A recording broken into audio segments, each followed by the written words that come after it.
জনতার সরকার এসছে কিনা এই জিনিসটা এখন আপনারা প্রশ্ন করবেন। যে বিএনপি আমরা দেখেছি গণভোটের পক্ষে জনাব তারেক জিয়া উনি প্রচারণা চালিয়েছেন হ্যাভোটের পক্ষে, এবং পুরো নির্বাচনের গণভোট নিয়ে সেখানে বিচারিত করা হয়েছে।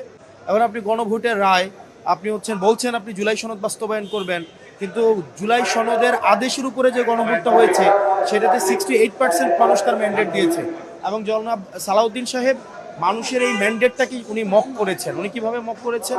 উনি এটাকে নিয়ে একদম প্রহসন করেছেন। উনি বলেছেন যে যারা ভোট দিয়েছে, যারা হা ভোট দিয়েছে বা না ভোট দিয়েছে, তারা আসলে পরে দিয়েছে কিনা এটা নিয়ে উনি সংশয় প্রকাশ করেছেন। অর্থাৎ উনি বলতে চেয়েছেন যে মানুষের বোধ নিয়ে, রাজনৈতিক বোধ নিয়ে উনি এখানে একটা প্রহসন করেছেন।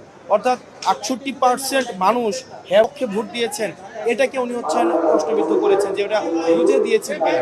তো সেই জায়গায় আমাদের কাছে মনে হয়েছে যে বিএনপি আমরা দেখেছি গণভোটের পক্ষে জনাব তারেক জিয়া উনি প্রচারণা চালিয়েছেন হ্যাভোটের পক্ষে। তার মানে কি উনি আদেশের পক্ষে প্রচারণা চালিয়েছেন। এখন আদেশের পক্ষেও প্রচারণা চালাইলেন, গণভোটের পক্ষেও প্রচারণা চালালেন।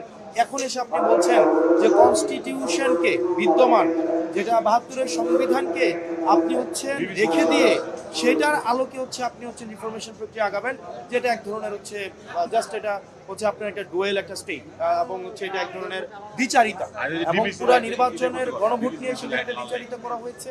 এখানে ঐক্যমত কমিশন নিয়ে একটা দ্বিচারিতা করা হয়েছে, এবং এক ধরনের যে মনোভাব এটা বেগম খালেদা জিয়া উনি কিন্তু বলেছিলেন যে যেদিন জনতার ক্ষমতা এই সংসদে প্রতিষ্ঠিত হবে, যেদিন জনতার সরকার এই সংসদে আসবেন, সেদিন এই সংবিধান ছুঁড়ে ফেলা হবে। আজকে বিএনপির কার্যক্রমের মধ্য দিয়ে এটাই প্রমাণিত হয়েছে। বেগম খালেদা জিয়া যেমনটা বলেছিলেন যে জনতার সরকার যদি এসে এই সংবিধানকে ছুঁড়ে ফেলা হবে, কিন্তু আমরা দেখলাম যে এই সংবিধানের প্রতি যেই আন্তরিকতা, যেই ভালোবাসা, যেমন আমরা দেখেছি আওয়ামী লীগও বলতেন যে সংবিধানের বাইরে কোনো কিছুই হবে না, একই ধরনের ইকো আমরা দেখতে পাচ্ছি। এবং বেগম খালেদা জিয়া যেটা বলেছিলেন যে জনতার সরকার আসলে এই সংবিধানকে ছুঁড়ে ফেলা হবে, এটা আসলে ছুঁড়ে ফেলার এই কাজটা হয় নাই। তার মানে জনতার সরকার এসছে কিনা এই জিনিসটা এখন আপনারা প্রশ্ন